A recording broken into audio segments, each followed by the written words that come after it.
So sa mga kayamit, nandito tayo sa panibagong tagpo natin vlog.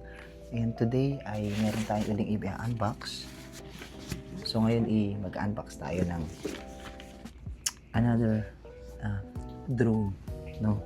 Ito ko lang sa inyo, mga kaibigan. Kasi currently meron po akong dalawang drone ngayon. Ito po si DJI DU2 at si Lito X1. So sila po yung mga DJI brands. So yung tinatawag ko si Freedom, ito naman si Strike. So dalawa sila, magkaiba ng function. So ito, FPV drone. At the same time, pwede rin naman ikaw mag-shoot dito, gumawa ng mga cinematics. Pero very limited lang kasi dahil maliit siya, compact siya. Pagdating sa malalakas na hangin, medyo challenging sa part niya. Pero pagdating sa pagsuot-suot sa mga very obstacle places, yung mga medyo mahihirap puntahan, kaya niya kasi naka-cover yung LEC.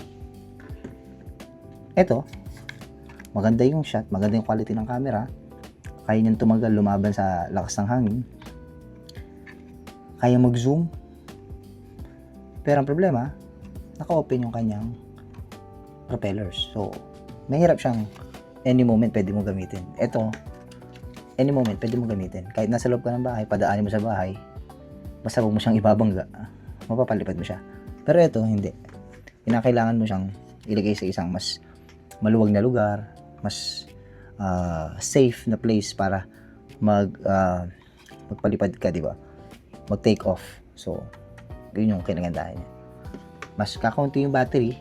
Kumbaga, may 3 battery naman ako nito, pero ang limitations niya is up to 11 to 16 minutes. Pero sa akin, average 11 minutes, yun lang yung kaya niyang liparin. Samantalang ito, satisfy na ako sa paglipad, pero may battery pa rin siya. Kaya nga, hindi ko masyado nasasagad yung 3 battery. Parang mga spare lang sila talaga. So ngayon, ito na. Ito yung history, di ba? So, nandyan sila. Bumili pa ako ng isa. Bumili pa po ng isa. Dahil nga meron na akong mga remote controls like this one, DJI RC2. Kaya ako naman binili si Lito X1 dahil talaga dito. And RC Motion 2, meron na rin tayo. Motion 3 or Motion 2, hindi ko na alam kung anong tawag. Meron na rin tayo nito at saka yung kanyang. So meron na ako FPV goggles, meron na akong RC Motion 2. So ngayon, hindi ko na kinakailangan ng ibang controllers. Pero meron kasi akong gustong klase ng drone. Gusto ko talaga siyang mabili kasi meron siyang ibang kakayahan na hindi kaya ng dalawa. Hindi ko siya nabili sa Shopee. Kasi sa Shopee, hindi ka makakabili ng drone lang dito sa klase or variant ng drone na binili natin. Binili ko pa to sa mismong DJI sa online. Kaya sinipin pa siya from Hong Kong. Oo, from Hong Kong. At halos more than 1 week na siya. Parang 1 week na siya sa akin sa bahay. Hindi ko lang ma-unbox kasi wala akong time.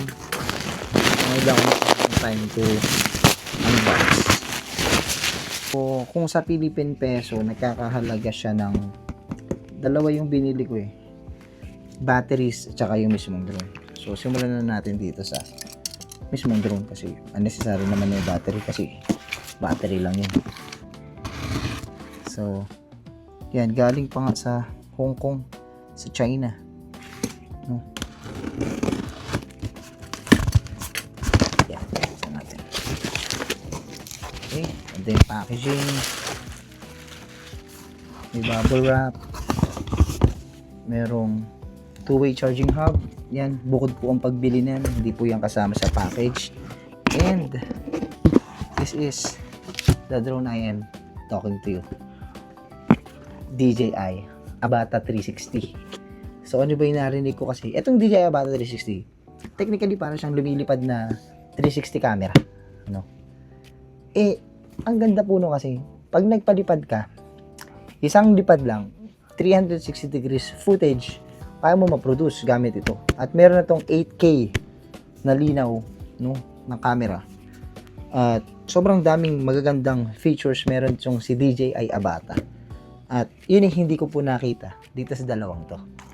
No? Again, iba yung ganda nito na hindi rin kayang gawin ng DJI Avata. Kaya, kailangan ko kasi ng tatlo. At actually, tinry ko nga ibenta to eh. Tinry kong ibenta tong si Neo or si Strike.